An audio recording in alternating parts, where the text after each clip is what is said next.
अशी आहे, पण स्ट्रगल आहे. पत्रकार म्हणजे जसं सांगितलं की डॉक्टर बाबासाहेब आंबेडकर हे मूळ पत्रकार आहे. त्यांनी इतका मोठा समाज घडवून आणलेला आहे, इतकं मोठं कार्य केलेलं आहे. खरं तर दोन माणसं एकमेकाला देव मानत होते. एक डॉक्टर बाबासाहेब आंबेडकर गाडगे महाराजांना देव मानत होते आणि गाडगे बाबा डॉक्टर बाबासाहेब आंबेडकरांना हे देवच मानत होते. आणि इतका प्रचंड गाडगे बाबांचा विश्वास होता बाबासाहेबांना की काय सांगू.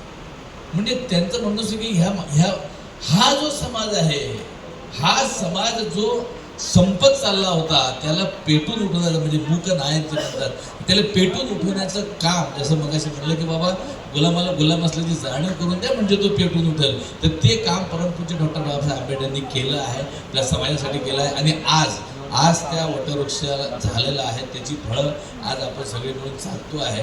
हे खरं तर त्या काळातलं व्हिजन. बरेचदा आजही आपण काहीच नाही ना बे, माझ्याकडे काहीच नाही ना, माझ्याकडे हेच नाही ना, माझ्याकडे तेच नाही ना, साहजिक मग गाडी तरी पाहिजे होती, स्कूटर तरी पाहिजे होती. त्यामुळे कायले पाहिजे. तेव्हा काय होतं, तेव्हा ते इतकी बिकट परिस्थिती होती का दुसरा समाज बी जवळ नाही करे. आता तरी तशी नाही आहे, पण तरी आपलं रडगाणं जास्त चालू आहे.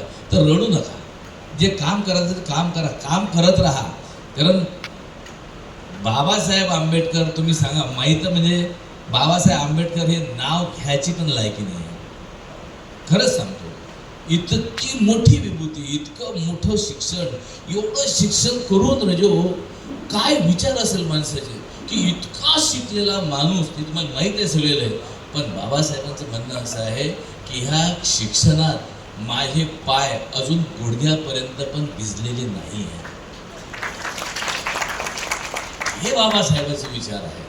म्हणजे पहा किती असं. गाडगे महाराज ह्याच्यासाठी बाबासाहेबांना मानत होते. तर गाडगे महाराजाचं म्हणणं असं आहे की गाडगे बाबा म्हणतात की आपलं जे शरीर आहे, शरीर हे देवाच्या घरून आणलेला भाड्याचा बैल आहे.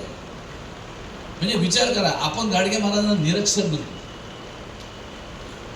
शिकले नाही ते काहीच नाही. पण जगाच्या इतिहासात पहिली घटना आहे की एका निरक्षर माणसाच्या नावानं अख्खी युनिव्हर्सिटी आहे. हे कुठंच नाही. अमरावती डॉक्टर बाबासाहेब